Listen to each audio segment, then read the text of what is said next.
Today we're going to talk about something C.S. Lewis said in Mere Christianity. He said this: imagine yourself as a living house.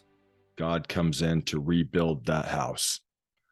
At first, perhaps you can understand what he's doing. He's getting the drains right and stopping the leaks in the roof and so on. You knew that those jobs needed doing, and so you're not surprised. But presently, he starts knocking the house about in a way that hurts abominably and does not seem to make sense. What on earth is he up to? The explanation is that he is building quite a different house from the one you thought of, throwing out a new wing here, putting on an extra floor there, running up towers, making courtyards. You thought you were going to be made into a decent little cottage, but he is building a palace. He intends to come and live in it himself. The reason I tell you this is sometimes I think in life we think, man, I should have a good life. I need to have a good life. People in social media are having a good life. Everybody's having a good life except for me. And a couple things. First of all, I think that the world we see on social media, first of all, is people put up their best foot forward. In reality, people have struggles and pain. Everyone does. I do. You do.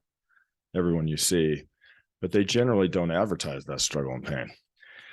But secondly, is it possible that the pain, because this life is not it, is it possible that we can change our thinking and when pain comes, realize that there's a bigger master plan involved? Perhaps we're being changed from a little cottage into a palace, and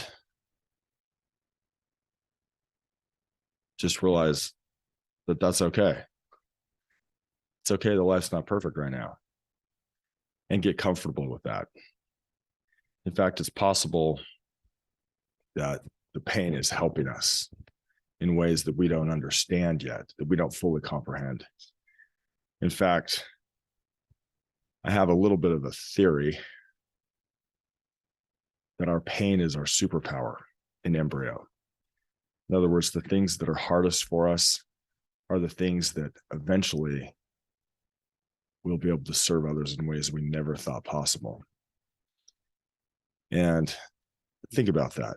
Is it possible that my pain is my superpower? You know, my mom died when I was 8. Many of you know that from listening to the first podcast or two. And I got to tell you, no, not all the time, but I feel my mom's influence a lot. In other words, her pain, the pain of watching her die when I was 8 years old,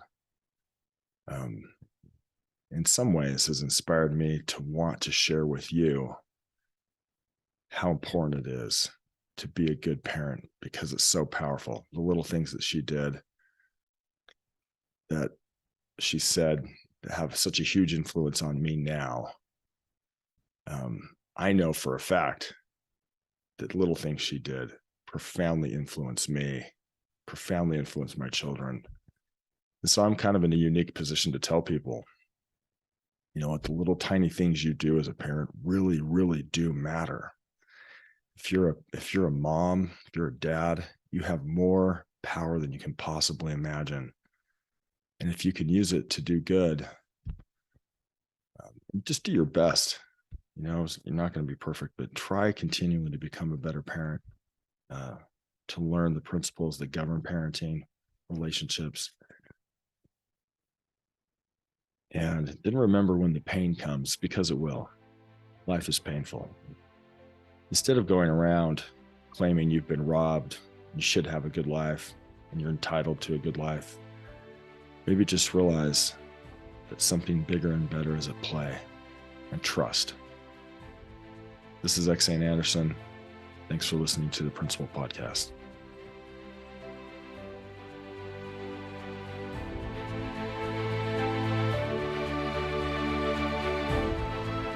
I am so jealous of my wife because she gets the ultimate career. She gets to train and nurture and love our children more than I get to, because I have to be doing things like this podcast. Parenting's the ultimate career. If you like what you heard today, please like, subscribe, comment, leave a review.